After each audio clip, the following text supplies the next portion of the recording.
ऊपर देख लियो ना। कक्षा की आगाज करने की मैं घोषणा करता हूं। सबसे पहले आप सबों को शुभ प्रभात।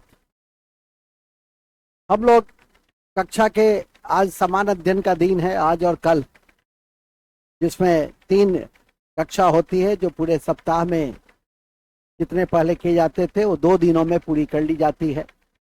इसी कड़ी में कॉन्स्टिट्यूशन है, केमिस्ट्री है, बायोलॉजी है, करेंट और मिसलेनियस। जैसे जैसे आगे बढ़िएगा वैसे वैसे आपको विषय वस्तु समझ में आने लगेगी, क्वेश्चन समझ में आने लगेगा।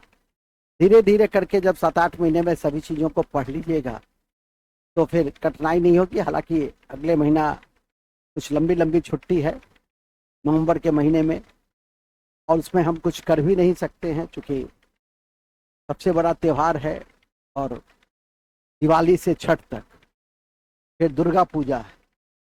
तो ऐसी स्थिति में कुछ किया भी नहीं जा सकता। आप कितना भी हमसे वादा कर लें, नहीं सर हम लोग एक ही दिन छुट्टी लेंगे, तो यह संभव नहीं है, क्योंकि ऐसा वादा आप लोगों ने कई बार पूर्व के छात्रों ने किया और हम ठगे हुए महसूस किए। इसीलिए मैं इसमें एकदम सख्त हूँ कि पहले से ही घोषणा कर दिया था। आप लोग को अपना प्रोग्राम जहाँ अमेरिका, जर्मनी, ताइवान जहाँ जाना है वहाँ का प्रोग्राम अपना बना लीजिए। कहता है जी सर, ठीक है, एकदम पक्का। ताइवान की राजधानी फार्मूसा, ठीक है, याद रखना। मूल में आ जाएंगे हम लोग। फिलहाल पॉलिटी की कक्षा में, पॉलिटी समान अध्ययन का, क्योंकि 4 खंड आपको पढ़ने हैं। जीएस के बाद विवेक जी बैठे हैं, विवेक कुमार, तो ऊपर चला गया। अच्छा, 4 खंड पढ़ने हैं। जीके, जीएस, मैथ, इंग्लिश और रीजनिंग। रेलवे के लिए इंग्लिश की अनिवार्यता नहीं है, लेकिन फिर भी इंग्लिश पढ़िए। नहीं पढ़िएगा तो बहुत परेशानी होगी बाहर के राज्यों में काम करने में। तो ऐसी स्थिति में इंग्लिश भी दक्षिण भारत में कम्युनिकेशन का बेहतरीन लैंग्वेज है, तो थोड़ी थोड़ी बातें समझने का प्रयास कीजिए। मूल में आ जाइए। समान अध्ययन 9 खंडों में बटा हुआ है, हिस्ट्री से लेकर केमिस्ट्री तक। हिस्ट्री है, ज्योग्राफी है, इकोनॉमिक्स है, कॉन्स्टिट्यूशन है जिसको पॉलिटी कहते हैं, फिजिक्स है, केमिस्ट्री है, बायोलॉजी है, करेंट है, मिसलेनियस। लगता है बहुत बड़ा बड़ा, लेकिन जैसे जैसे पढ़िएगा वैसे वैसे धीरे धीरे नियंत्रण में आते जाएंगे। इसी क्रम में हम लोग पॉलिटी पढ़ रहे हैं। कॉन्स्टिट्यूशन जिसे कहते हैं, संविधान, जो सरकार का एक लीगल डॉक्यूमेंट, और भारत में संविधान सर्वोच्च है। भारत में कौन सर्वोच्च है? संविधान सर्वोच्च है। कोई संस्था, कोई व्यक्ति, कोई सर्वोच्च नहीं है, बल्कि एक किताब सर्वोच्च है जिसको हम संविधान कहते हैं। अभी रोज संविधान पे बहस भी चलती रहती है कि सरकार संविधान के अनुसार नहीं चलती है। सरकार भी कहती है विपक्ष संविधान के अनुसार अपने दायित्व को नहीं समझ रहा है। मतलब दोनों एक दूसरे पे संविधान के उल्लंघन का आरोप लगाता है। खैर ये तो राजनीति के संदर्भ है। मूल बिंदु पे आ जाइए। हम लोग बिल्कुल शुरू से पढ़े संविधान क्या है, संविधान का विकास कैसे हुआ, और वहां से होते हुए पिछले दिन हम लोग नागरिकता तक देख चुके थे। भाग 2 5 से 11 के बीच में नागरिकता का वर्णन है, यहाँ तक हम लोग पढ़ चुके थे। हमारी आज की कक्षा मूल अधिकार भाग 3 12 से 35 के बीच वर्णित, उसको हम लोग एक एक करके देखने का प्रयास करेंगे। स्टार्ट करते हैं। लिखते हैं मूल अधिकार। मूल अधिकार, मूल अधिकार, ठीक है, पहले लिखे मूल अधिकार। मूल अधिकार देखो, अधिकार के कई भाग हैं। तो बड़ी कक्षा पढ़िएगा ऑफिसर ग्रेड के लिए तो सिर्फ अधिकार पे एक कक्षा होती है, लेकिन यहाँ तो मूल अधिकार को एक कक्षा में समाप्त करने की नीति रहती है। स्वाभाविक है, ये छोटी कक्षा तो छोटी बातें, तो मूल अधिकार को ही फोकस करिए। थोड़ा सा उसमें बता देंगे कि संवैधानिक अधिकार क्या होता है और मूल अधिकार में क्या डिफरेंसेज होता है। मूल अधिकार एक ऐसा अधिकार है, पहले सुन लीजिए। मूल अधिकार एक ऐसा अधिकार है, पहले थोड़ा परिचय पढ़ लीजिए मूल अधिकार का, उसका पहले टेलर समझ लीजिए, और फिर मूल अधिकार के जो 7 प्रकार थे, अब वर्तमान में 6 प्रकार हैं। उस 6 प्रकार के विषय में आर्टिकल के साथ आपको देखना है, और यहीं से आपकी आर्टिकल से संबंधित एक जो प्रश्न जो पूछे जाते हैं, कभी देखते होंगे परीक्षा में, अनुच्छेद 17 का संबंध है। अब अभी आपको लगता होगा कि जा ये तो पढ़े ही नहीं। अरे सबका स्थान फिक्स है, कहाँ क्या पढ़ना है, स्थान फिक्स है। आपका काम है कि आप जागरूक रहिए। अब बरसात और सूखा का तो ये तो इंडिया है, जैसे भारत विविधता मूलक संस्कृति के आधार पे देश है, उस तरह से जलवायु के आधार पे भी है। गर्मी, ठंडा, बरसात, सब बसंत ऋतु, सभी तरह के ऋतु यहाँ पाए जाते हैं। जाड़ा आएगा अब तो जाड़ा में जाड़ा लगेगा, गर्मी में सर बहुत गर्मी है सर छोड़ दीजिए सर, बरसात में सर बारिश हो रही है सर कैसे आऊं सर, तो पढ़ोगे कब? ठीक है कि नहीं? पढ़िएगा कब? तो पढ़िएगा, इसी में पढ़ना है, इसी में रास्ता निकाला जाता है, इसी में आगे बढ़ा जाता है। मूल बिंदु पे आ जाइए। तो हम लोग सबसे पहले मूल अधिकार को देखेंगे कि मूल अधिकार क्या होता है। मूल अधिकार एक ऐसा अधिकार है जो व्यक्ति के नैसर्गिक विकास के लिए दिए जाते हैं संविधान के द्वारा। नैसर्गिक विकास मतलब कि आपका जन्म हुआ और जन्म से लेकर अभी तक कहीं भी ऐसा नहीं हुआ होगा कि आपके व्यक्तित्व के विकास में राज्य ने कुछ अवरोध पैदा किया। लेकिन कुछ पुलिस राज्य होता है, तानाशाही राज्य होता है, जहां आकर के पुलिस सुबह में नाश्ता में 2 डंडा, खाना के समय फिर 4 डंडा, फिर रात में सोते समय आके घर में घुस करके 3 डंडा। तो आपका जो मूल अधिकार है वो क्या हो जाता है? वायलेट हो जाता है, आपके नैसर्गिक विकास बाधित हो जाते हैं। ठीक है कि नहीं? तो स्वाभाविक है कि सरकार या संविधान जो आपके नैसर्गिक विकास के लिए जो अधिकार देता है उसका नाम है मूल अधिकार, जिसकी व्याख्या भाग 3 और अनुच्छेद 12 से 35, अनुच्छेद 12 से 35 के बीच की गई। अभी तक आपने 2 बातें पढ़ी। अभी तक आपने मूल अधिकार में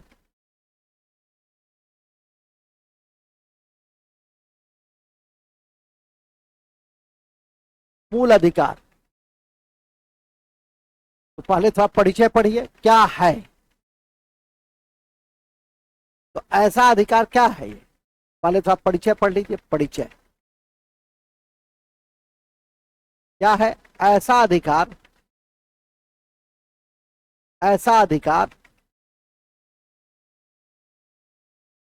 जो व्यक्ति के नैसर्गिक विकास के लिए संविधान ने दिए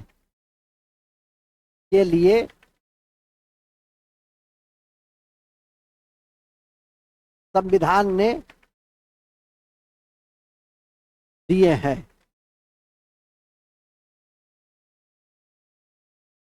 ठीक है? किसके विकास के लिए? तुम्हारे नेचुरल डेवलपमेंट के लिए, नैसर्गिक विकास के लिए क्या दिया गया है? मूल अधिकार दिया। क्या दिया गया है? मूल अधिकार दिया गया है, जिसकी व्याख्या इसकी व्याख्या किसमें? Very good. इसकी व्याख्या कहाँ की गई है? भाग 3।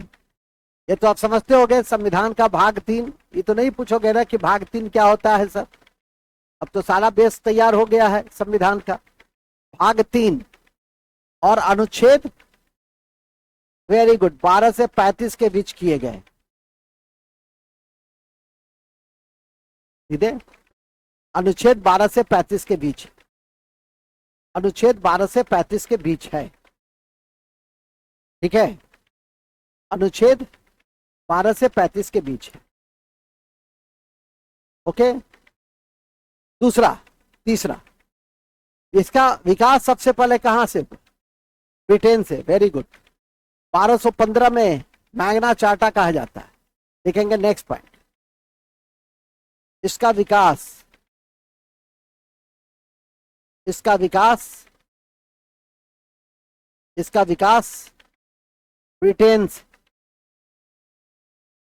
ब्रिटेन में 1215 में bill of right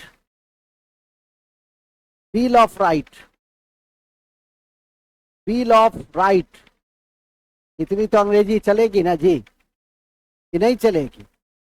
bill of right के माध्यम से हुई, बिल ऑफ राइट के माध्यम से हुई, बिल ऑफ राइट के माध्यम से हुई। और इस बिल ऑफ राइट को फंडामेंटल राइट का मैग्ना कार्टा कहा जाता है। तो यदि कभी पूछे कि फंडामेंटल राइट का मैग्ना कार्टा कब आया, तो 1215 में आया। फंडामेंटल राइट का, इसको फंडामेंटल राइट का मैग्ना कार्टा का, मैग्ना कार्टा कहा जाता है। हिंदी में लिख लो इसे, मूल अधिकार का, इसे मूल अधिकार का मैग्ना कार्टा कहा जाता है, मैग्ना कार्टा कहा जाता है। इसे मूल अधिकार का मैग्ना कार्टा कहा जाता है। ठीक है, मैग्ना कार्टा कहा जाता है। ओके,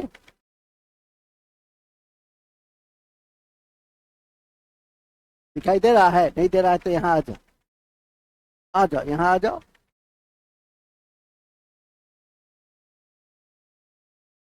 खाली है तो आगे बैठो, आगे देखने में आसानी होगी, बैठो। ठीक है, तुमको नहीं दे रहा, आ जाओ, आगे आ जाओ। पीछे क्यों बैठते? अरे क्या होगा, मास्टर साहब उठो, सवाल पूछेंगे, डरो मत मास्टर से। ठीक है, और आगे आना चाहते हो और आगे आ जाओ। क्या जी, देखते हो ये सब आगे बैठता है, क्या होगा, ज्यादा से ज्यादा 2 सवाल कभी पूछ लेते हैं, क्या होगा, क्या फर्क पड़ेगा? बताओगे याद है, बताओगे नहीं याद है तो याद करोगे। ठीक है, इसका विकास ब्रिटेन में 1215 में बिल ऑफ राइट के माध्यम से हुई। ये बिल ऑफ राइट को क्या कहते हैं? Magna carta. अब है, आगे बढ़े ना। यह कहां से लिया गया? यह कहां से लिया गया?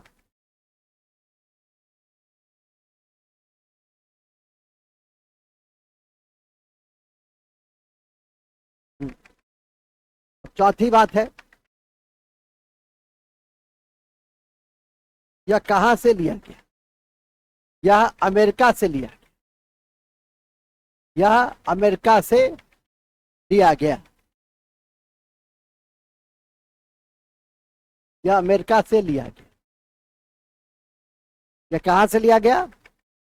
अमेरिका से लिया गया। ठीक है, कहां से लिया गया? वाह, तो बड़ी तेज है। ठीक है, यह अमेरिका से लिया गया, बहुत अच्छा। और दूसरा बात, इसके परिचय में यह निगेटिव है।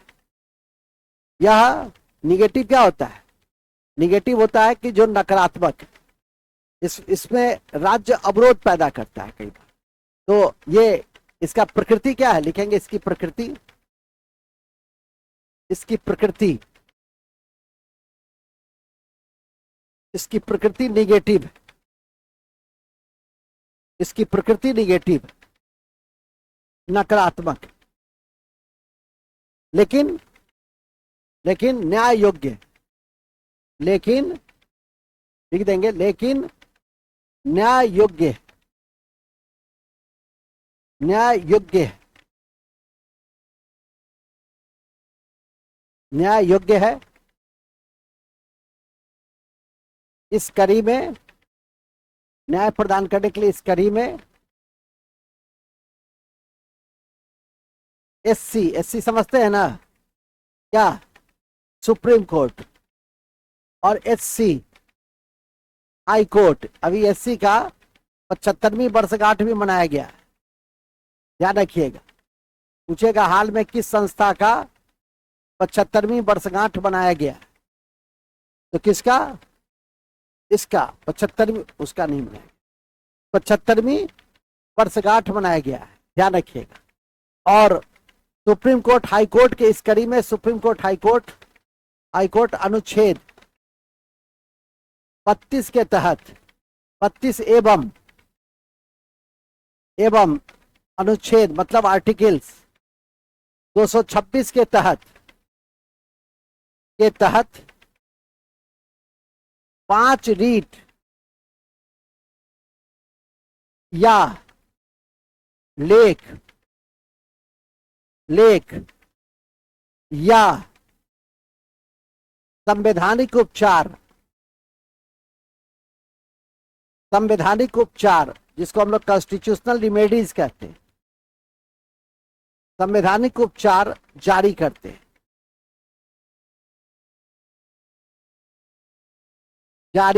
हैं, ठीक है, जारी करते हैं। तो किस अनुच्छेद के तहत सुप्रीम कोर्ट करता है? 32 के तहत।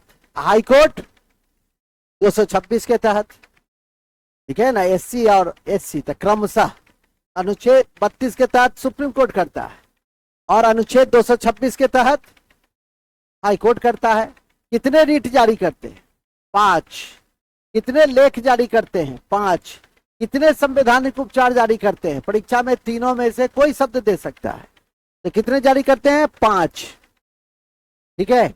और इसी संवैधानिक उपचार को हमारे संविधान के जनक बाबा साहब भीमराव अम्बेडकर ने क्या कहा? आत्मा कहा। संविधान का आत्मा और हृदय अम्बेडकर ने किस अनुच्छेद को कहा था? 32 को, संवैधानिक उपचार को, ठीक है। तो नोट में लिखेंगे, नोट लिख दीजिए, नोट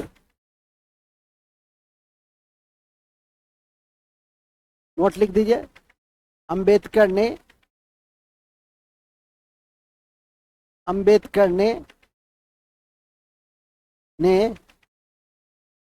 साहब ने क्या किया? अम्बेडकर ने अनुच्छेद 32 को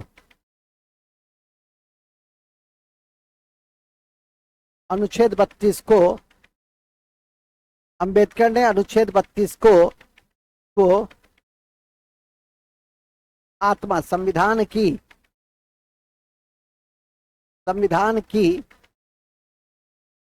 आत्मा और हृदय का, आत्मा एवं हृदय कहा। एकदम रट लेना है इसको। अनुच्छेद 32 को, अनुच्छेद 32 को किसने कहा? अंबेडकर साहब ने कहा। क्या कहा? ठीक है, क्या कहा? किसको? अनुच्छेद 32 को। इतना आपको ध्यान में करके रखना, ठीक है। इसके बाद फिर लिखिएगा आगे, मूल अधिकार राजनीतिक लोकतंत्र की स्थापना, ऐसे लिख देंगे। इसका मूल उद्देश्य, मूल अधिकार का मूल उद्देश्य, मूल अधिकार का मूल उद्देश्य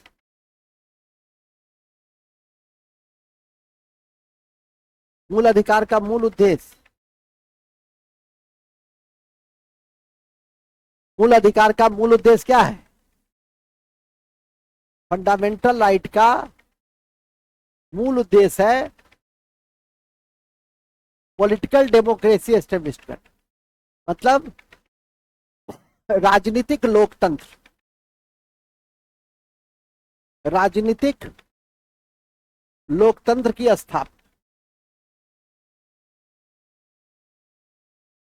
राजनीतिक लोकतंत्र की स्थापना।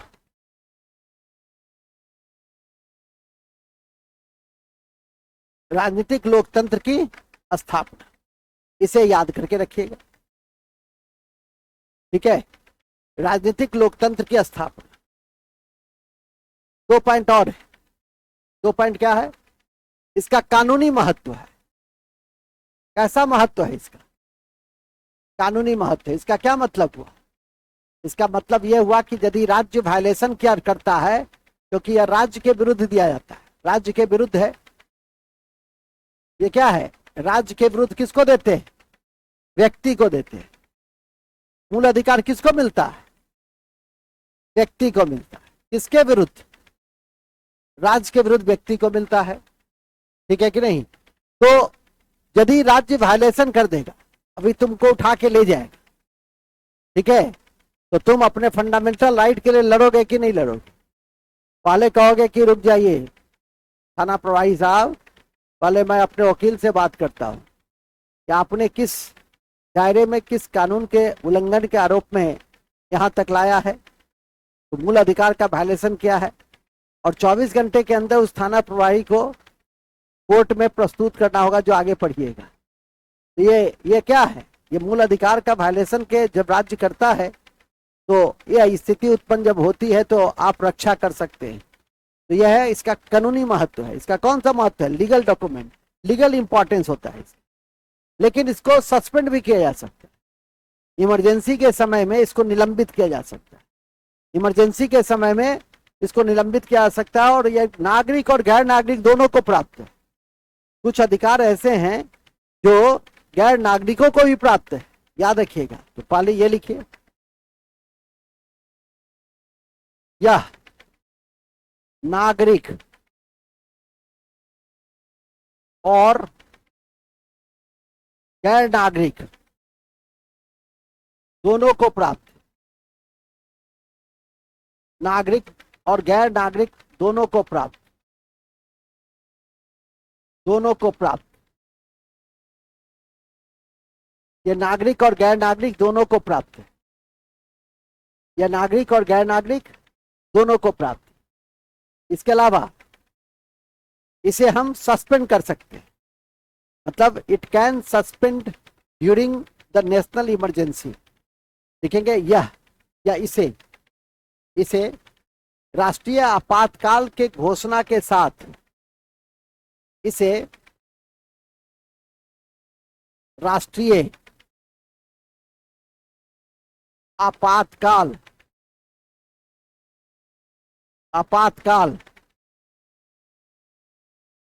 अनुच्छेद 352 में लगता है, याद रखिएगा। राष्ट्रीय आपातकाल की घोषणा के साथ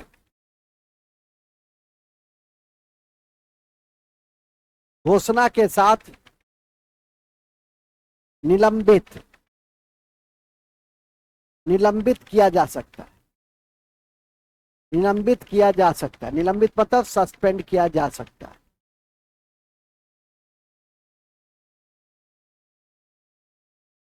अपवाद है, 2 आर्टिकल अपवाद है, ध्यान रखिएगा। अपवाद है आर्टिकल 20 और 21, आर्टिकल 20 और 21, जिसका संबंध जीवन के रक्षा से, जिसका संबंध जीवन के रक्षा से है। ये लिख लीजिए, जीवन के रक्षा से।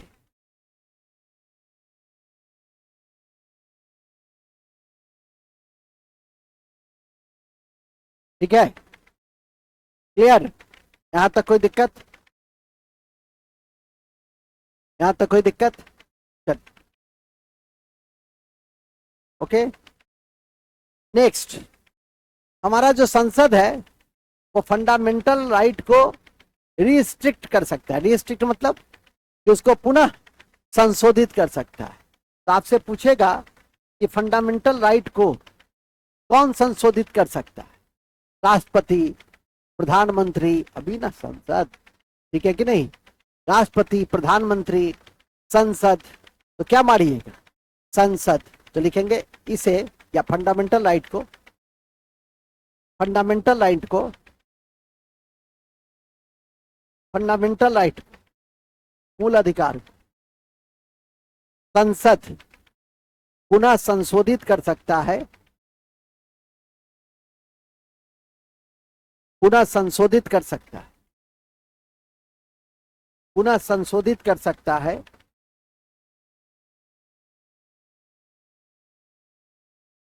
पुनः संशोधित कर सकता है। लेकिन राष्ट्रपति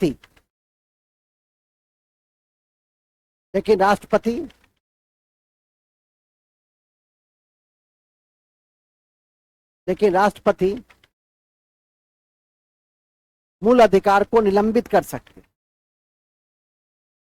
मूल अधिकार को निलंबित कर सकते, मूल अधिकार को निलंबित कर सकते हैं।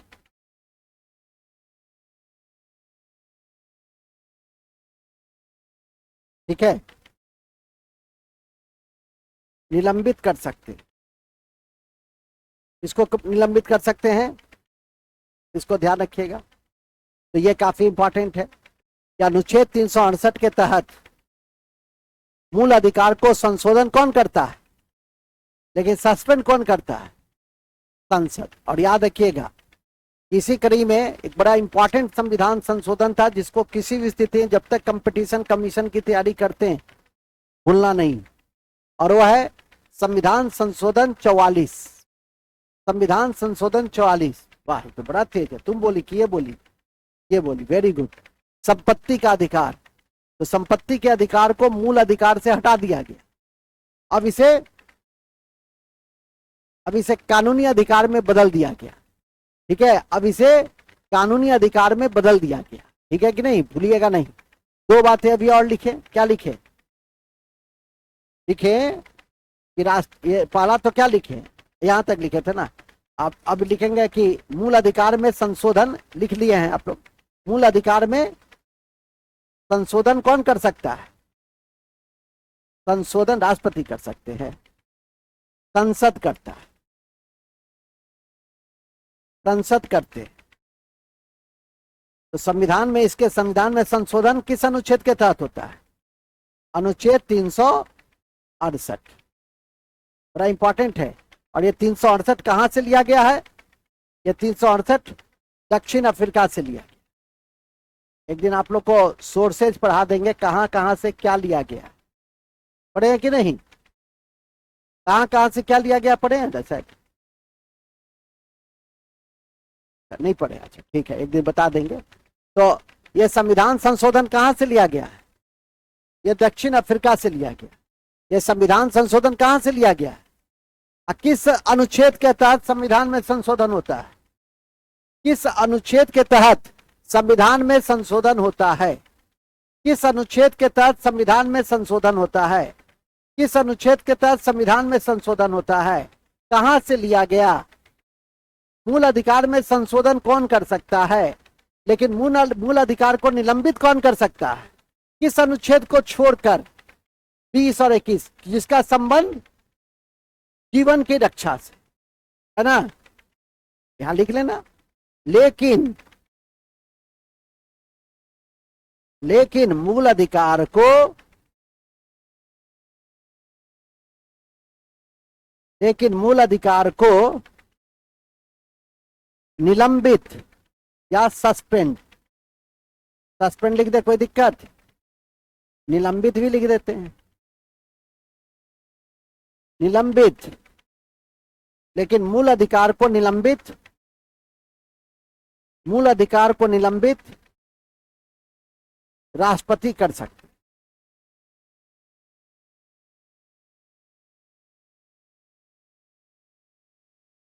राष्ट्रपति कर सकते।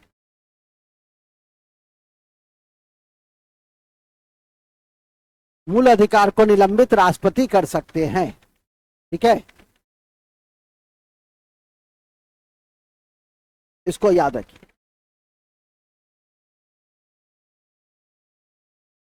ओके, अब लिखिए नोट, 44वां संशोधन के द्वारा, 44वां संशोधन के द्वारा, 44वां संशोधन के द्वारा 1978 में, 1978 में, ये नोट में लिख रहे हैं, 44वां संशोधन, 44th अमेंडमेंट संशोधन के द्वारा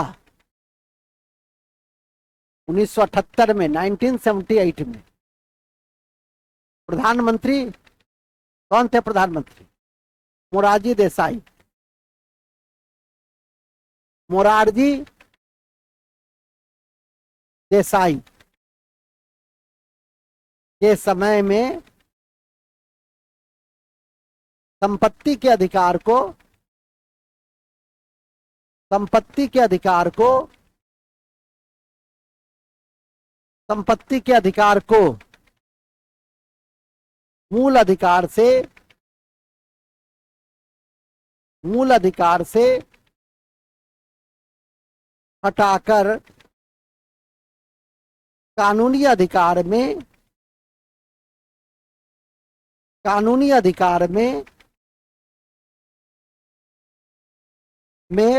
बदल दिया गया।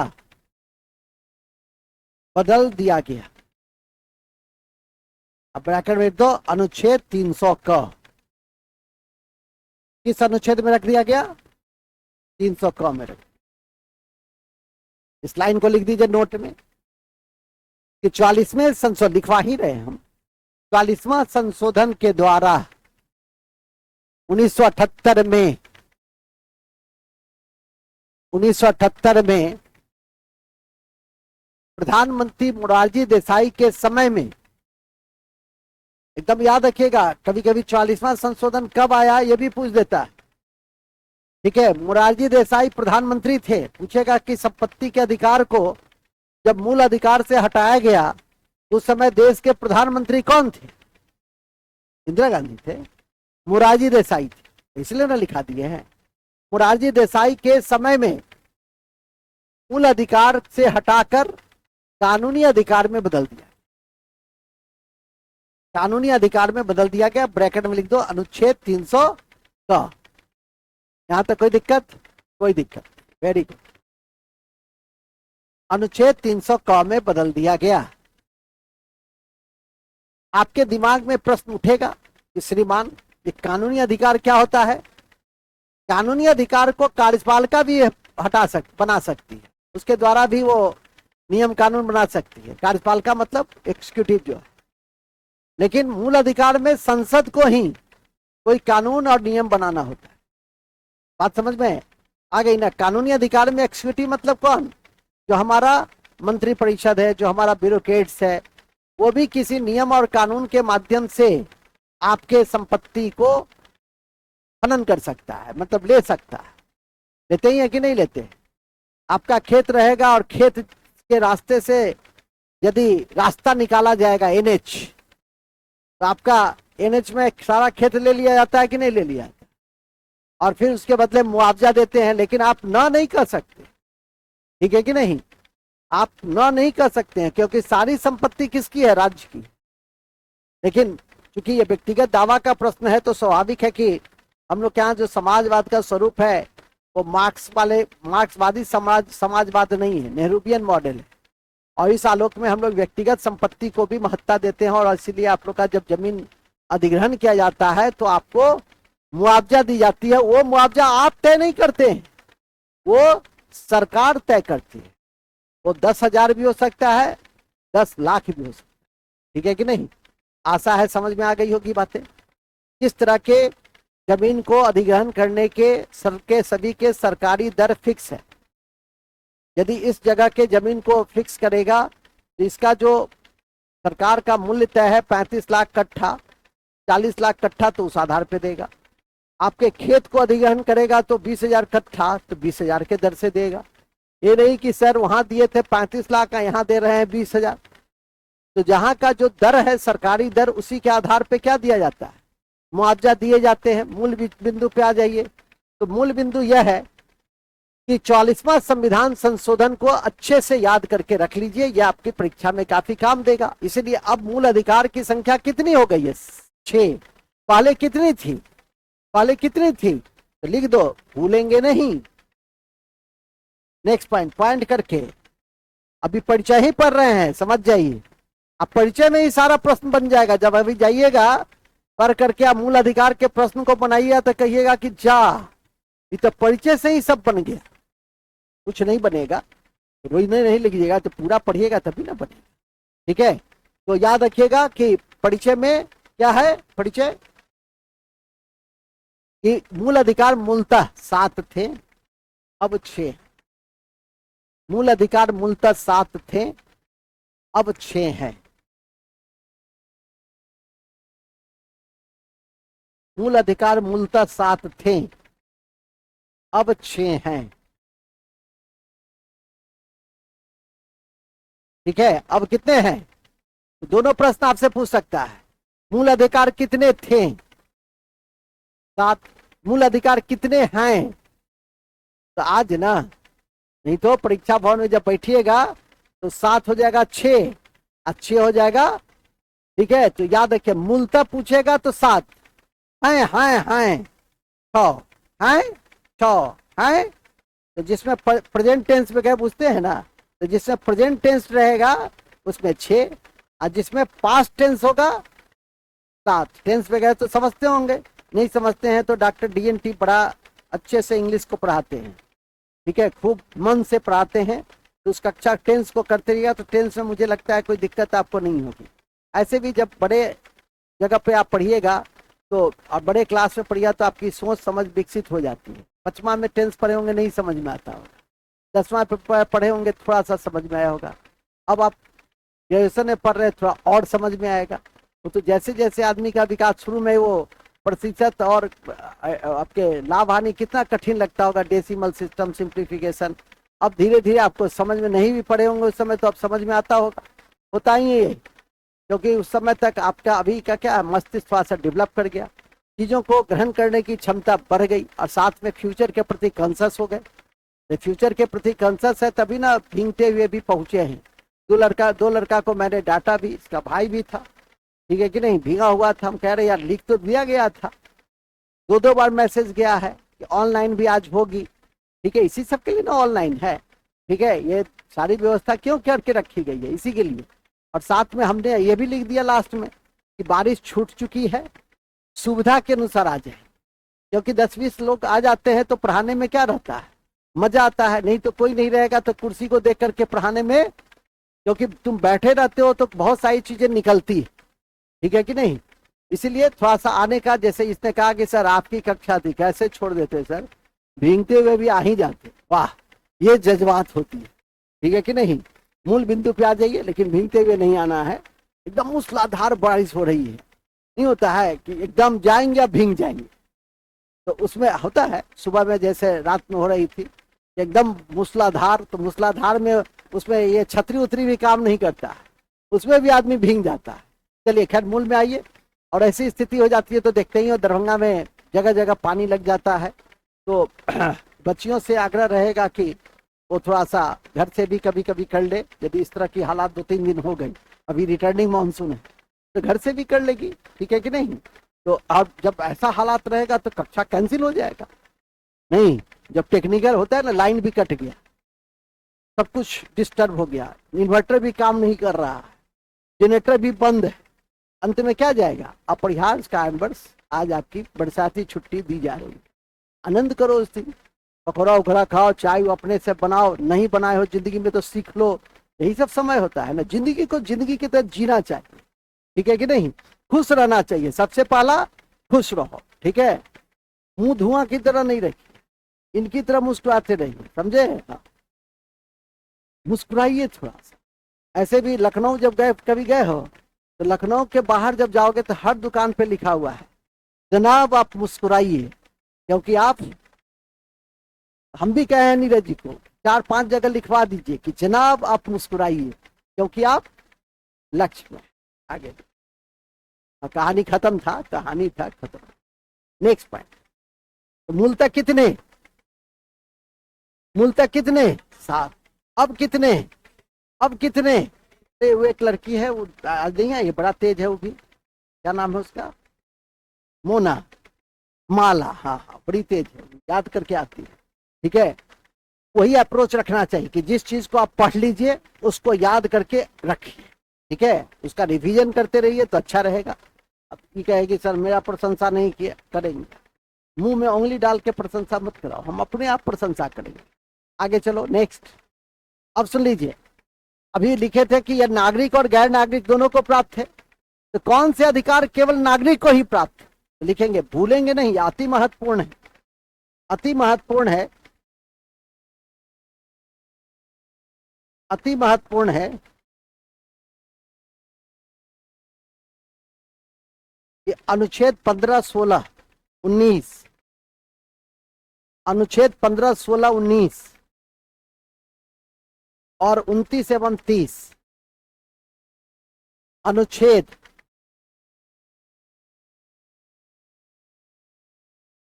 अनुच्छेद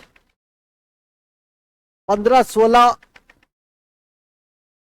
आर्टिकल 15, 16, 19, 29 और 30 केवल नागरिक को प्राप्त है।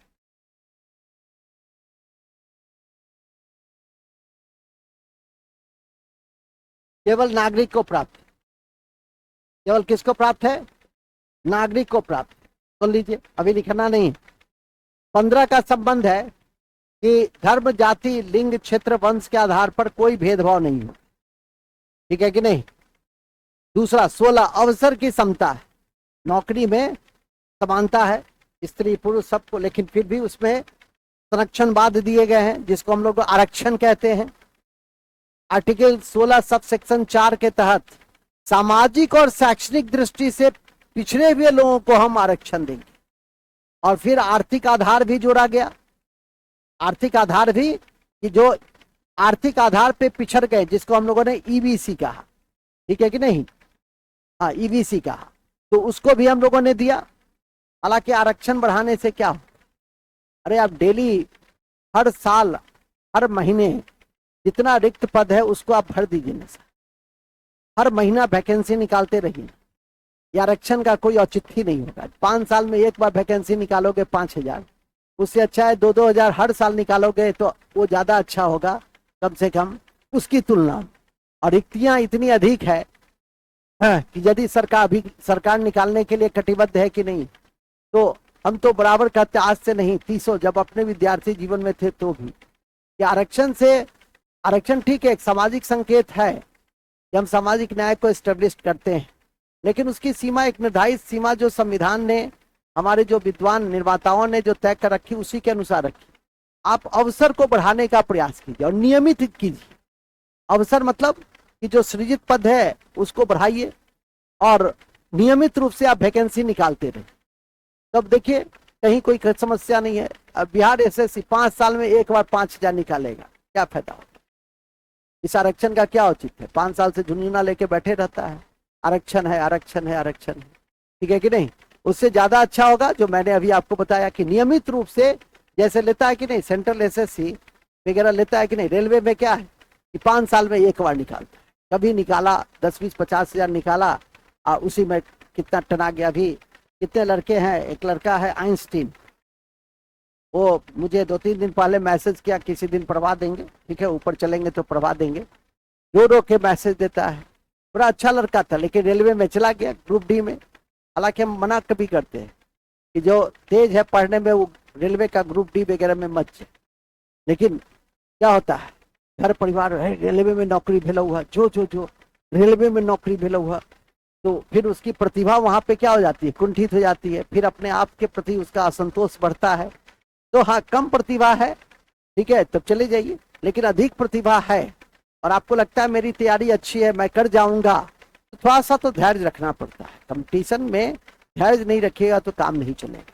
ठीक है, अभी मेरे कई छात्र बीपीएससी का इंटरव्यू दे रहे हैं, वो 4 साल से पढ़ रहा है, 5 साल से पढ़ रहा है, इंटरव्यू दे रहा है।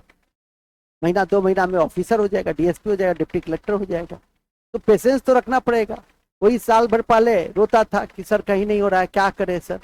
हम कह रहे यार, इस सब कंपटीशन में धैर्य रखो, तो धैर्य रखोगे तो आज नहीं तो कल होगा ही होगा।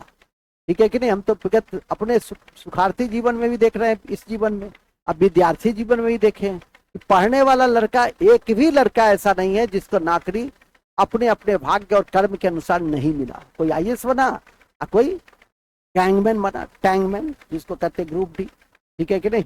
मूल बिंदु पे आ जाओ। मूल बिंदु क्या है? 15, 16, 19। तो 15 में समझ गए, धर्म, जाति, लिंग, क्षेत्र, वंश के आधार पे कोई भेदभाव नहीं। 16 अवसर की समता। 19 व्यक्तिगत स्वतंत्रता। 6 प्रकार की स्वतंत्रता दी गई है संविधान में वर्तमान। पहले 7 प्रकार की स्वतंत्रता दी गई। पहले कितने प्रकार की स्वतंत्रता थी? पहले 7 प्रकार की थी, उसमें एक संपत्ति की स्वतंत्रता भी थी जिसको समाप्त कर दिया था, और 6 प्रकार का हो गया। ये बोलने की स्वतंत्रता, वाक और अभिव्यक्ति की स्वतंत्रता, ये इसी स्वतंत्रता के तहत आता है। आर्टिकल 19 सब सेक्शन 1 क के तहत आता है, लिखवाएंगे आगे, चिंता मत करो। और 29 और 30 है अल्पसंख्यक के शिक्षा और संस्कृति का अधिकार। विश्व में भारत एकमात्र ऐसा देश है जो अल्पसंख्यक को विस्तृत संरक्षण, संवैधानिक संरक्षण प्रदान करता है।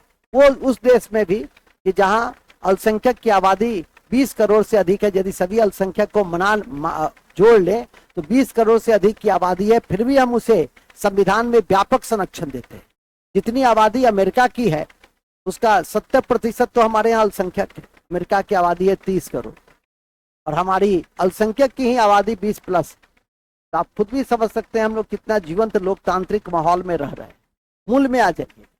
मूल यह है कि हम लोग इस 29, 30, 15, 16, 19, 29 और 30 किसको प्राप्त है? सिर्फ नागरिक को प्राप्त है। अब यह बताने की जरूरत है कि नागरिक कौन है। नागरिक पढ़ लिया है ना? नागरिक, नागरिक कौन? जो भारत में जन्म के आधार पर, वंश के आधार पर, रजिस्ट्रेशन के आधार पर सब पढ़े हैं, ठीक है कि नहीं? इसलिए किस आर्टिकल में चर्चा है? 5 से 11। किस भाग में चर्चा है? 2। कैसी नागरिकता हम लोग के यहाँ है? एकहरी नागरिकता। कहाँ से लिया गया है? ब्रिटेन से लिया गया है। किस समिति के अनुशंसा पे दोहरी नागरिकता एनआरआई को दी गई है?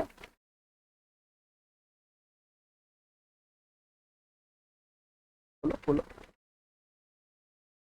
सिंधवी समिति। दिखाए थे ना सिंधवी समिति, इसलिए ना कहते हैं कि हमेशा कॉपी पढ़ के आइए। सिंधवी समिति के अनुसार हमने विदेशी जो भारतीय मूल के हैं उनको दोहरी नागरिकता दी है, केवल मतदान करने का अधिकार अभी नहीं, ठीक है कि नहीं?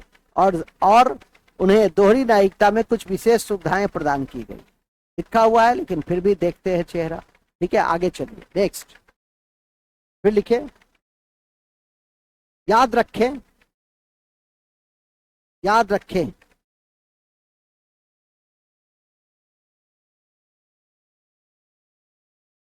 केशवानंद भारती केस 1973।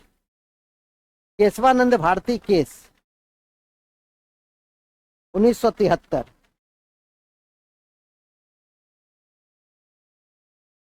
1973 में यह कहा गया कि संसद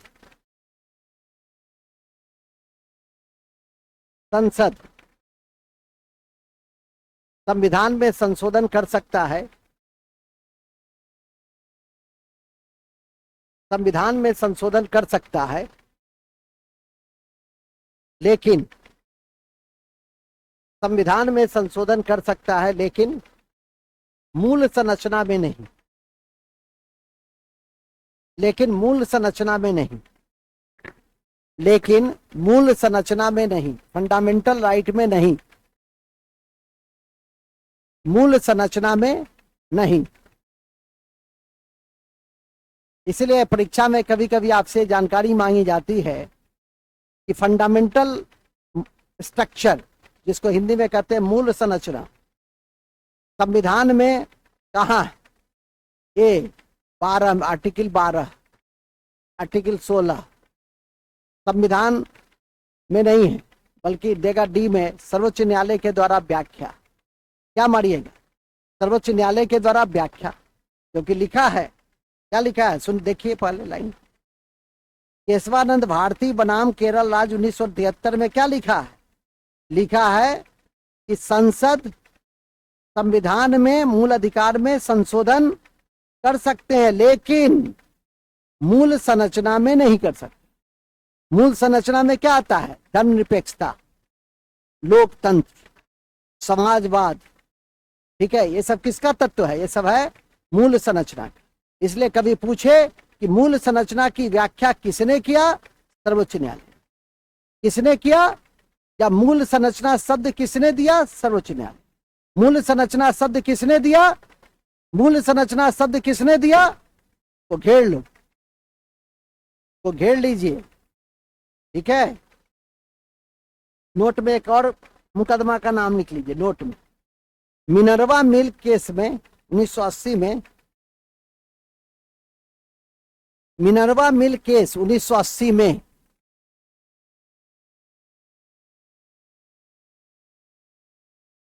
मिनर्वा मिल्क केस 1980 में यह कहा गया मिनर्वा मिल केस 1980 में यह कहा गया,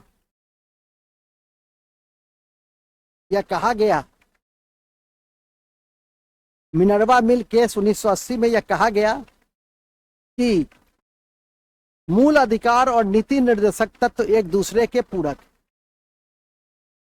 मूल अधिकार और नीति निर्देशक तत्व, मूल अधिकार और नीति निर्देशक तत्व एक दूसरे के पूरक।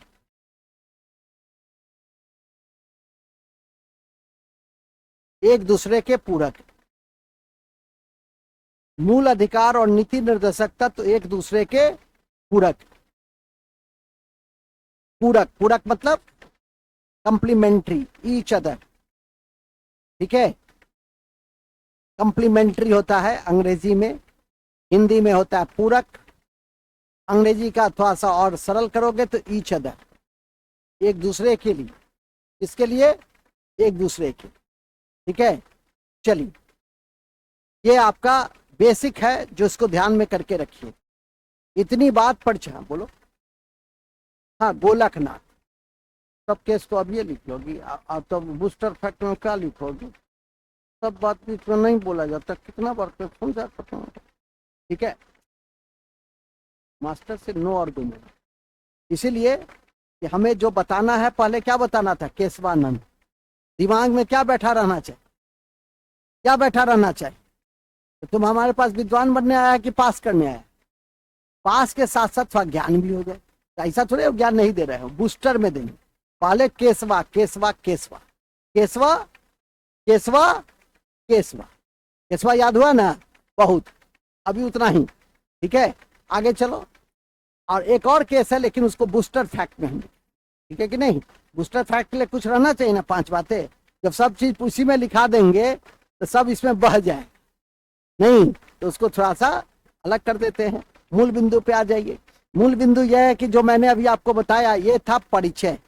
यहाँ तो कोई दिक्कत? ठीक है, यहाँ तो कोई दिक्कत? परिचय में याद हुआ? खड़ा हो, ऐसे थोड़ी छोड़ देते। खड़ा हो, खड़ा हो यार, फिर देखना मूल अधिकार कहां से लिया।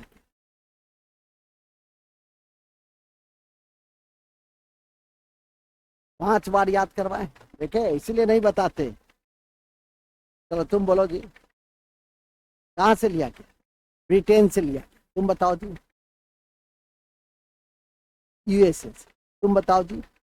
अमेरिका से। तुम बताओ जी। अमेरिका से। इसकी उत्पत्ति कहां से हुई? इसकी उत्पत्ति कहां से? इसकी उत्पत्ति कहां से हुई? बताए थे, ब्रिटेन से। अब काट दो उसको, हम समझ गए गलती कहां हो गई हमसे। उसको बूस्टर फैक्ट में लिखाते तो ज्यादा ठीक है। ठीक है, इसीलिए कहते हैं तो काट दो, उसको बूस्टर फैक्ट में लिखा देंगे। ठीक है, वैसा नहीं काट ही देगी। देखो काट दी, काट दी। अच्छा चलो ठीक। ठीक है, तुमको तो फोटो खींचने से फुर्सत है नहीं। क्या देख रही थी? क्या फोटो खींच रही थी? ठीक है, मास्टर साहब का फोटो खींचोगी तो एक तो बात भी है, तो ब्लैक बोर्ड का फोटो खींच रहे। आगे चलो। हाँ, कहाँ थे हम लोग? तुमसे क्या पूछे थे? चलो तुम उठो जी, उठिए उठिए उठिए उठिए। पहले मास्टर साहब कह दे तो सर, कौन सा अनुच्छेद सिर्फ तुमको मिला हुआ है? कौन कौन से संवैधानिक मूल अधिकार जो है सिर्फ तुमको मिला हुआ, मतलब नागरिक को मिला? कहे थे ना, कौन कौन सा आर्टिकल?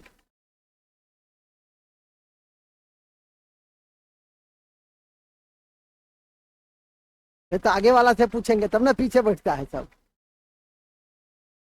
हाँ, कौन कौन? बहुत बढ़िया, वेरी गुड, बैठिए।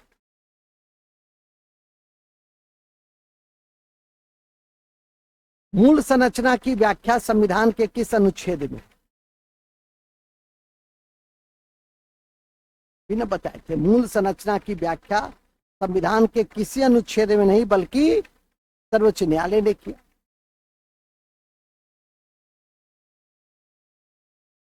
मूल अधिकार किसको मिलता है? नागरिकों की, गैर नागरिकों की, दोनों को? नागरिक को मिलता है, दोनों को मिलता है। इतना पूछे क्वेश्चन जो है उसी के अनुसार, ज्यादा पढ़ाना नहीं। ठीक है, हम तुमसे पढ़ने नहीं आते हैं, तुमको पता है ना कि दोनों को मिलता है। ओके, बैठ। तुम्हारा क्वेश्चन, मूल अधिकार किस भाग में उल्लिखित? किस भाग में? 1 2 3 4 5 6 7।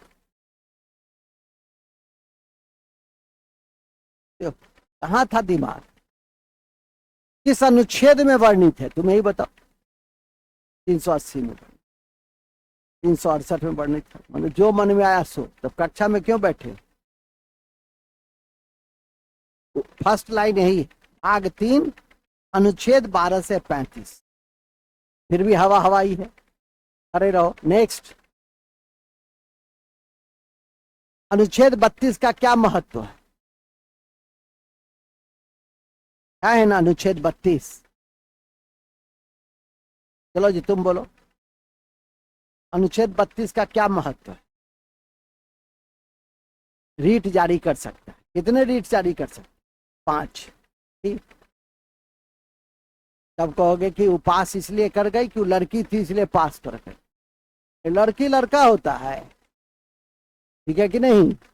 अब इन लोग के सुरक्षा के लिए बिहार सरकार ने, आज से बिहार तीसरा राज्य हो गया है जो लड़कियों की सुरक्षा के लिए नारी सुरक्षा प्रोजेक्ट की शुरुआत किया है। आज से उसको इम्प्लीकेशन में लाया गया। वो परीक्षा के दृष्टि से याद रखिएगा कि बिहार ऐसा योजना शुरू करने वाला कौन सा देश है? तीसरा। ठीक है कि नहीं? चलो बैठ जाए। नेक्स्ट, फिर लिखिए। अब लिखोगे नेक्स्ट पार्ट में, मूल अधिकार 6 निम्नलिखित। मूल अधिकार 6 निम्नलिखित। मूल अधिकार 6 निम्नलिखित, 6 निम्नलिखित हैं। मूल अधिकार 6 निम्नलिखित है। पहला समानता का अधिकार। समानता का अधिकार। समानता का अधिकार। समानता का अधिकार।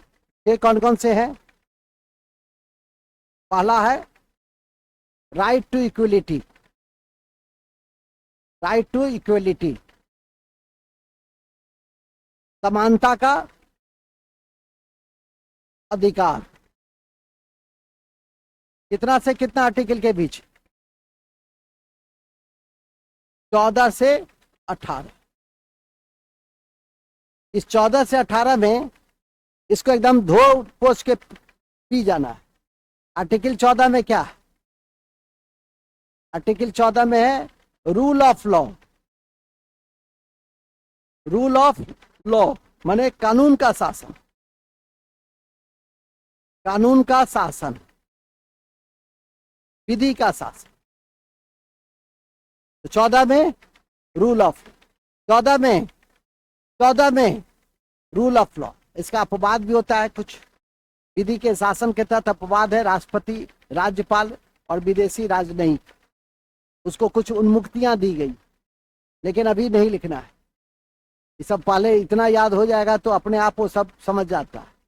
ये याद ही नहीं होता, उससे पूछते हैं मूल अधिकार नहीं, किस अनुच्छेद में कहता है? 368। जो मन में आया वही बोल देता है। ठीक है कि नहीं? जबकि पहला लाइन वही लिखे, इसलिए पहले 14। फिर है आर्टिकल 15, धर्म जाति लिंग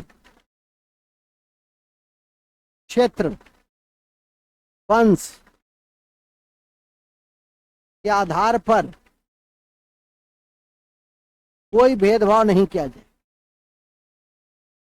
कोई भेदभाव नहीं।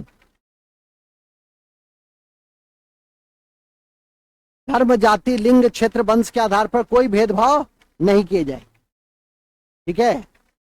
ये नहीं कि तुम कुशेषा स्थान के हो और मास्टर साहब कहेंगे नहीं पढ़ाएंगे आप क्योंकि आप कुशेषा स्थान का। ऐसा है कहीं? कोई भेदभाव नहीं है। तुम अमेरिका के होगे तभी हम पढ़ाएंगे, ऐसा थोड़ी होता है, क्योंकि हमारे संविधान में ही क्या है, धर्म, जाति, लिंग, क्षेत्र, वंश के आधार पर, ठीक है कि नहीं, तो इसको ध्यान में रखिए। नेक्स्ट 16, अवसर की समता। अवसर की समता, अवसर की समता, अवसर की समता है, अवसर की समता, ठीक है। राइट टू अपॉर्चुनिटी, अंग्रेजी में उसको कहते हैं राइट टू अपॉर्चुनिटी, ठीक है, ध्यान रखना। अवसर की समता।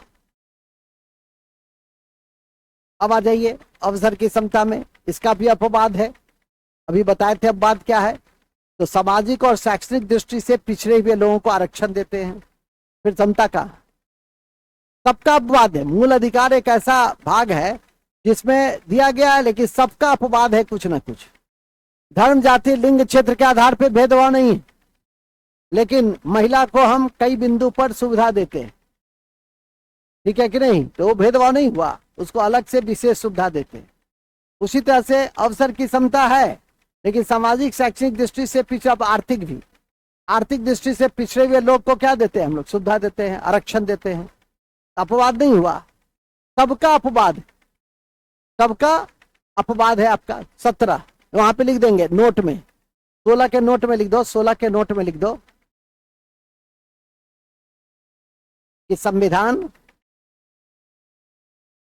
सामाजिक शैक्षणिक, सामाजिक और शैक्षणिक,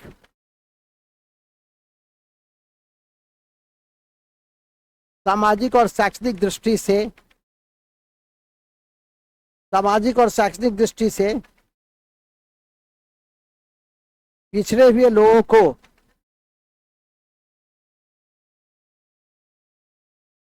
पिछड़े हुए लोगों को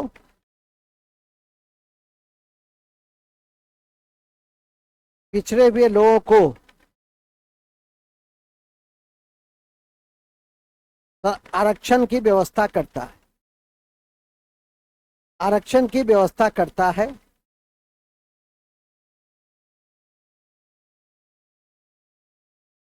आरक्षण की व्यवस्था करता है,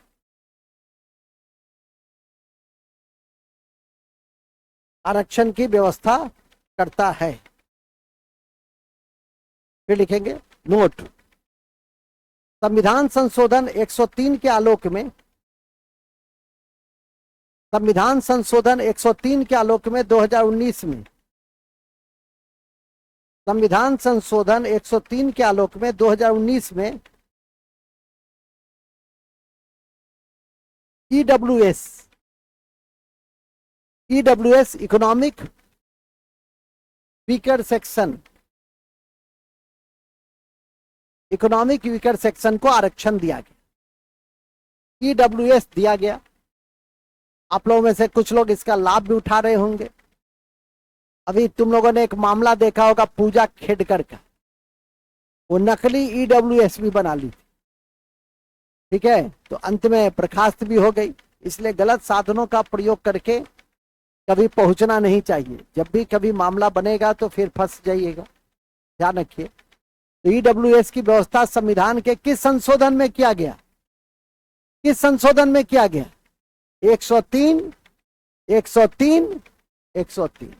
मूल संविधान में क्या था, 16 सब सेक्शन 4 के तहत सामाजिक और शैक्षणिक आधार पर, सामाजिक और शैक्षणिक आधार पर, कॉपी के ऊपर में लिख देंगे, कॉपी के ऊपर में आर्टिकल 340, अनुच्छेद 340 के तहत राष्ट्रपति, अनुच्छेद 340 के तहत राष्ट्रपति पिछड़ा वर्ग आयोग की नियुक्ति करता है। अनुच्छेद 340 के तहत राष्ट्रपति पिछड़ा वर्ग आयोग की नियुक्ति करता है।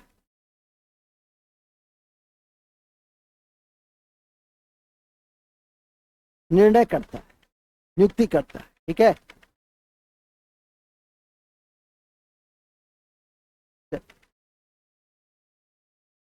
कॉपी के ऊपर में एक और लिख देंगे, इंदिरा साहनी केस में,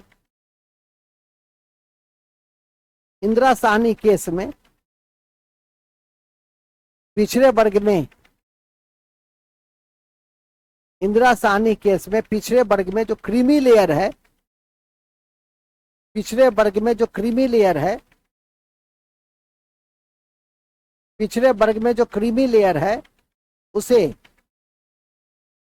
आरक्षण की सुविधा नहीं, उसे आरक्षण की सुविधा नहीं, उसे आरक्षण की सुविधा नहीं। ऊपर में जगह है, एक लाइन और लिख दो। मंडल आयोग के द्वारा, मंडल आयोग के द्वारा पिछड़े वर्ग को 27% आरक्षण दिया गया।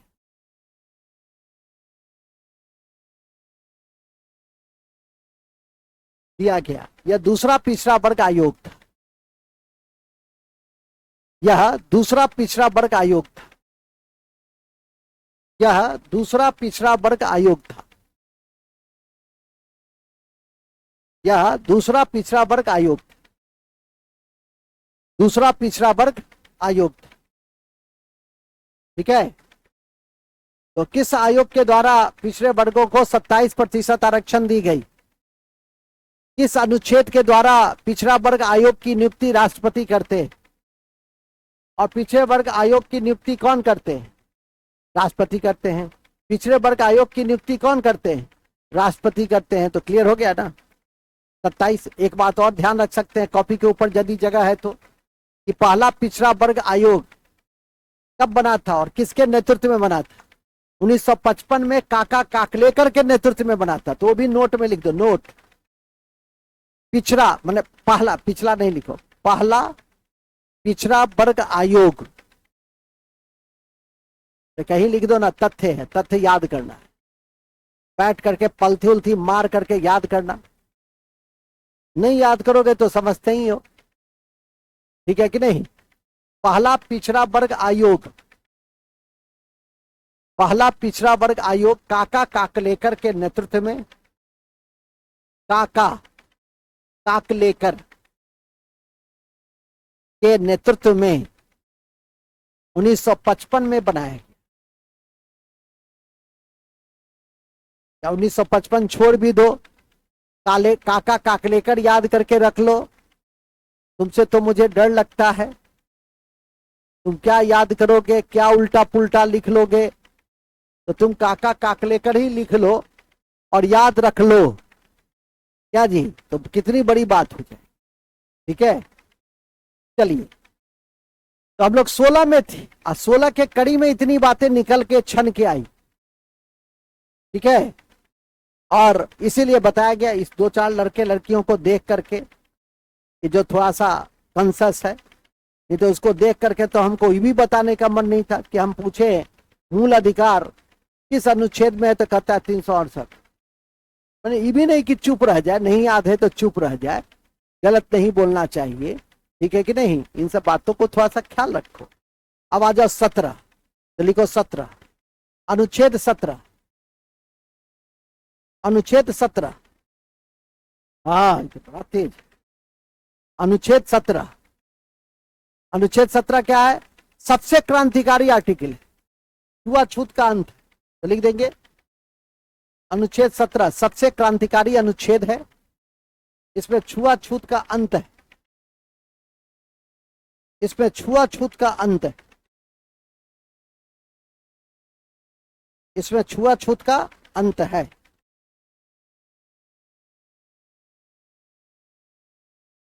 ठीक है, इसमें छुआछूत का अंत है,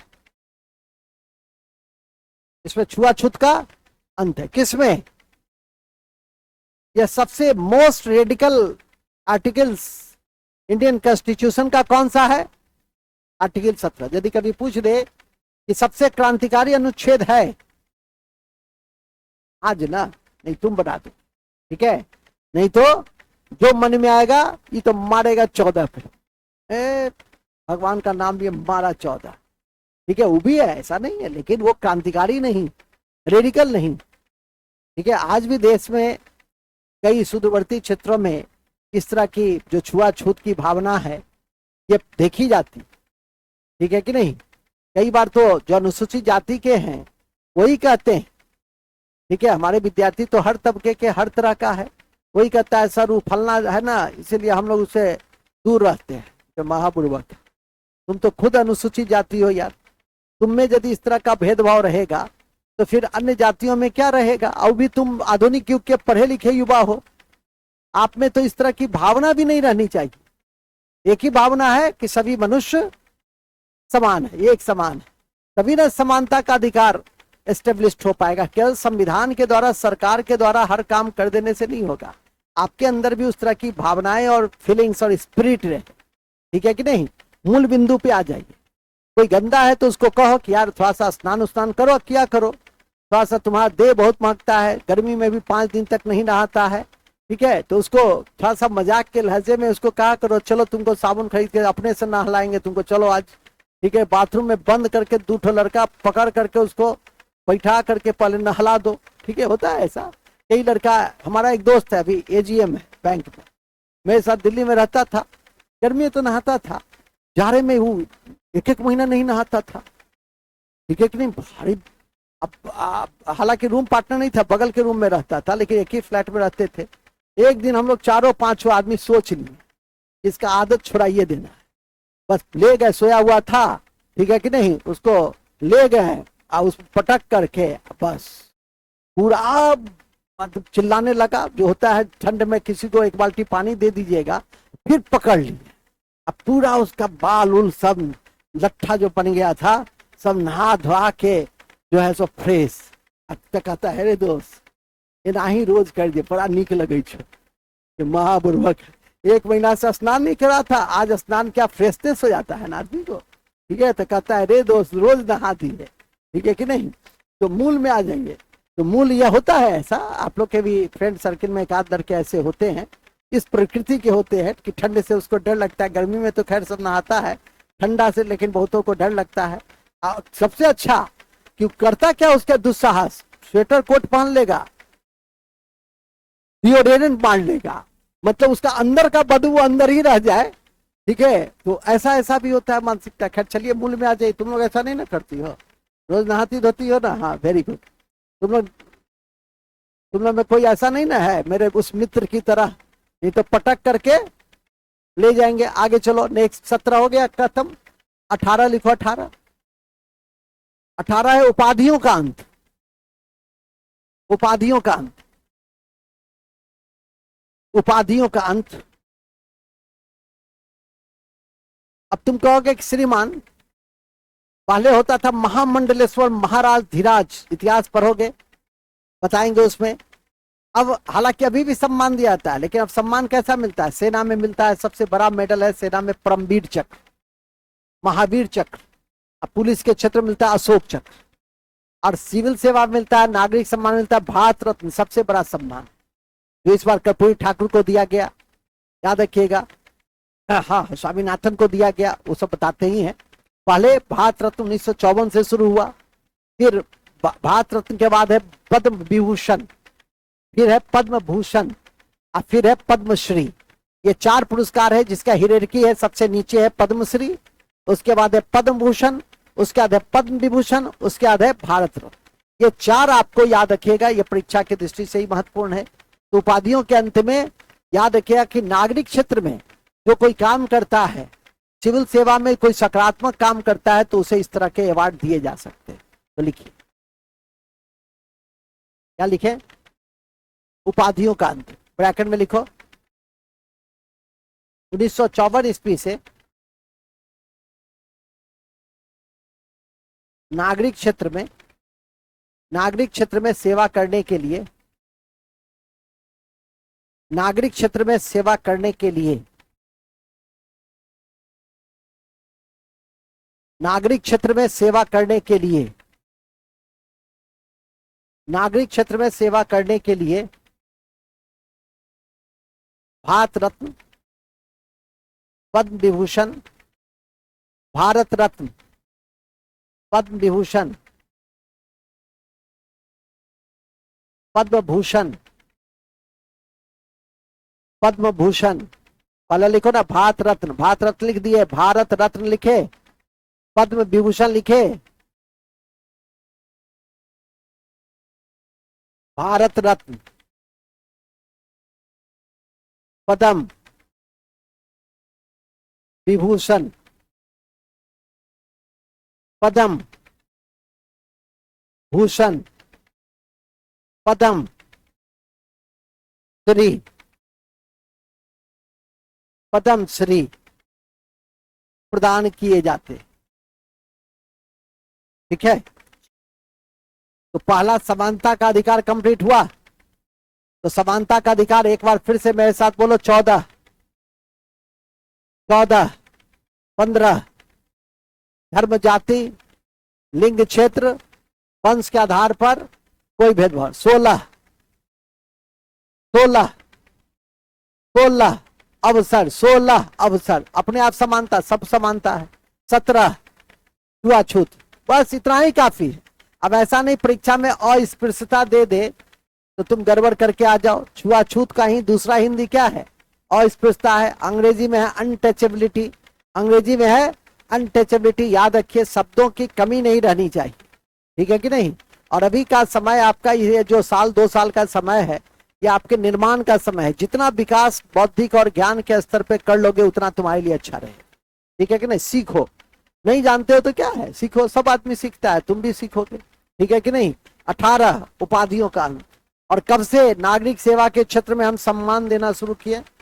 हालांकि 1977 में इस पर विवाद भी हुआ, लेकिन फिर भारत सरकार ने इसे नियमित रूप से देना आरंभ किया, क्योंकि यह किसी असमानता का द्योतक नहीं है, बल्कि अच्छे कार्यों को प्रेरित करता है कि आप समाज और देश के लिए बेहतर काम करें, लाखों और करोड़ों युवाओं के लिए प्रेरणा स्रोत बने, तो आपको इस तरह के सम्मान दिए जा सकते हैं। यदि आपके द्वारा लाखों करोड़ों युवाओं को, व्यक्तियों के जीवन की दिशा में आपने परिवर्तन लाया है, तो आपको इस तरह के सम्मान दिए जा सकते हैं, जैसे भारत रत्न, जैसे पद्म विभूषण, जैसे पद्म भूषण, जैसे पद्मश्री। तो यही इसके मूल आधार हैं जो आपको याद करके रखने हैं।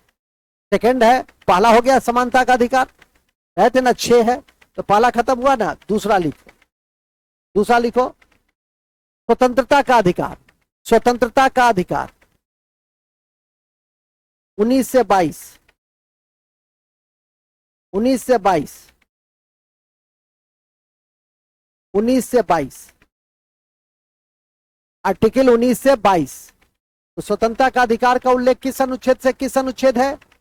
अनुच्छेद 19 से 22, 19 से 22, 19 से। अब लिखो, अनुच्छेद 19 में 6 प्रकार की स्वतंत्रता है। अनुच्छेद 19 में 6 प्रकार की स्वतंत्रता है, पहले 7 थी। 6 प्रकार की स्वतंत्रता है।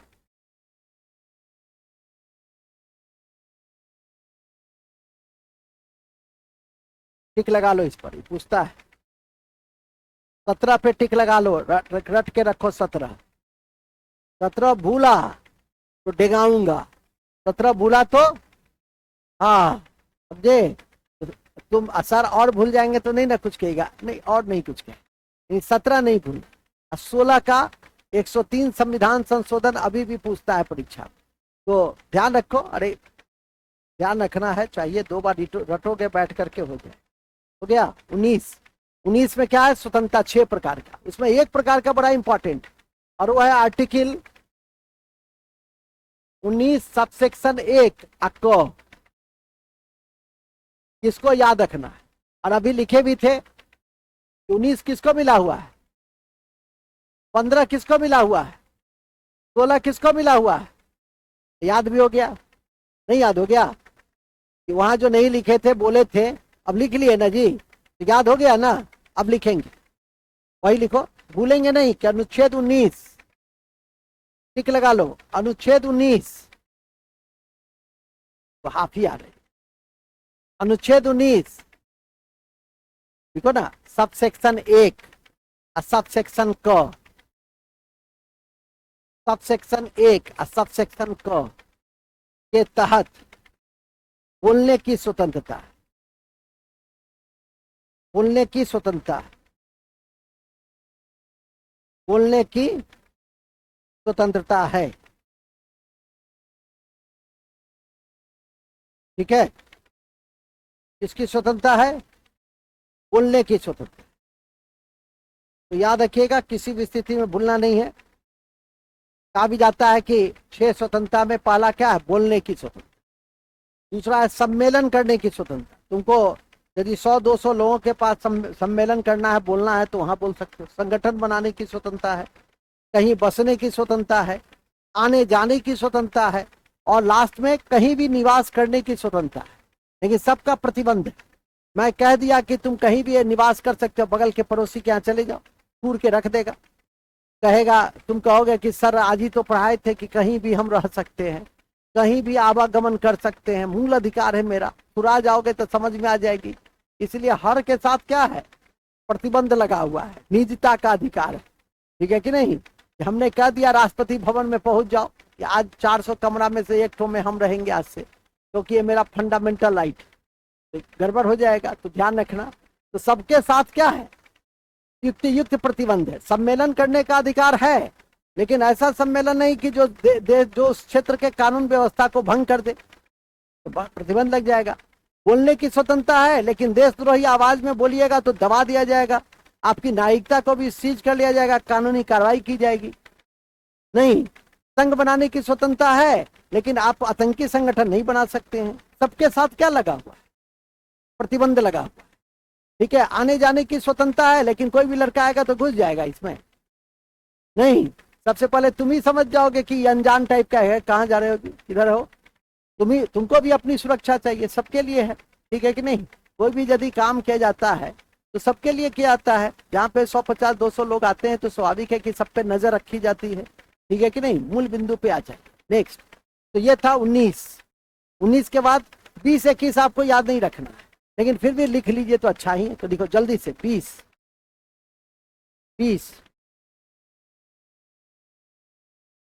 क्या है? अपराध के दोष सिद्ध संरक्षण, अपराध के विरुद्ध दोष सिद्ध संरक्षण। वेरी गुड, अपराध के विरुद्ध दोष सिद्ध संरक्षण है। दोष सिद्ध संरक्षण, इसका मतलब यह हुआ कि अभी तुमको मैंने कहा कि पुलिस यदि गिरफ्तार करेगी तो तुम कहोगे ना कि हमको हमें अपने वकील से बात करनी। तो यही है अपराध के विरुद्ध। और कहा जाता है कि जब तक किसी का अपराध साबित नहीं हो जाए तब तक वो अपराधी नहीं है, उसे किसी प्रकार की सजा नहीं दी जा सकती। तो यह है 20, अपराध के विरुद्ध दोष सिद्ध संरक्षण। मैंने दोष को पहले सिद्ध करना है, हमको नहीं सिद्ध, आपको नहीं सिद्ध करना है। जो आप पे आरोप लगाया है उसको क्या करना है? सिद्ध करना है। ओके, और लास्ट है आज की कक्षा का, लास्ट है अनुच्छेद 21, जीने की सुरक्षा, जीने की स्वतंत्रता, जिसको प्राणदैहिक स्वतंत्रता कहते। ठीक है, जीने का अधिकार, protection of life, protection of life, protection of life प्राण और दैहिक स्वतंत्रता के तहत है। हालांकि इसका काफी विस्तार कर दिया गया है मेनका गांधी केस में। जीने की स्वतंत्रता को विदेश का स्वतंत्रता, सोने का स्वतंत्रता, बहुत सारे स्वतंत्रता से जोड़ दिया गया है। उसी में एक और है अनुच्छेद 21 क, जिसमें शिक्षा की स्वतंत्रता भी है। तो लिखेंगे नोट में अनुच्छेद 21, अनुच्छेद 21, अनुच्छेद 21 ए में निःशुल्क शिक्षा की स्वतंत्रता, निःशुल्क शिक्षा की अधिकार है जो 86 में, निःशुल्क शिक्षा का अधिकार है जो 86वां, जो 86वां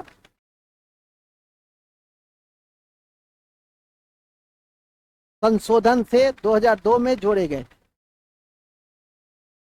86वां संशोधन से 2002 में जोड़े गए थे,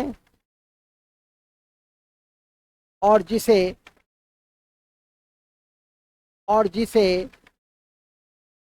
1 अप्रैल 2010 को लागू किया गया, और जिसे 1 अप्रैल 1 अप्रैल 2010 को लागू किया गया। 1 अप्रैल 2010 को लागू किया गया। नेक्स्ट, अनुच्छेद 22 में गिरफ्तार और निरोध में संरक्षण है। अनुच्छेद 22 में गिरफ्तारी के विरुद्ध संरक्षण, गिरफ्तारी के विरुद्ध संरक्षण,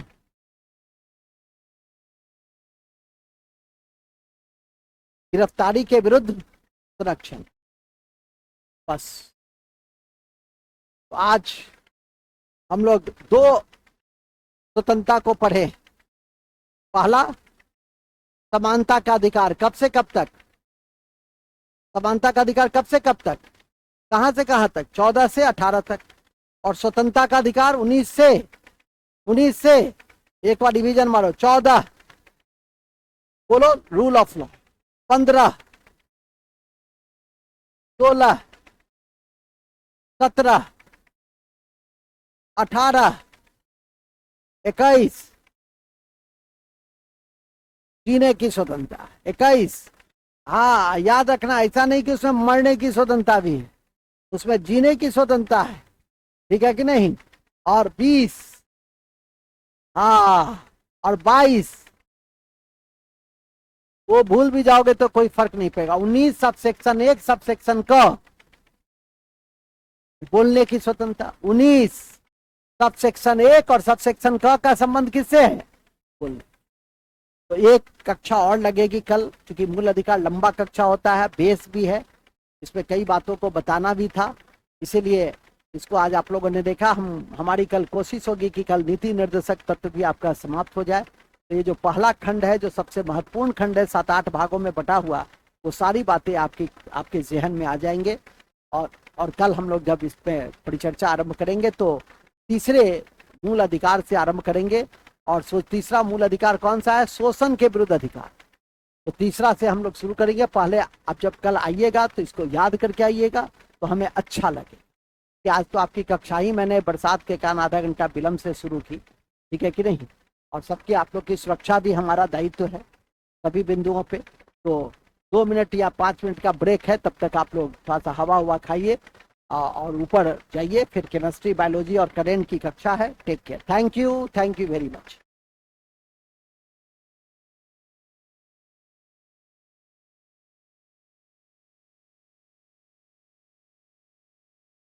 ऊपर का लिंक गया है नया।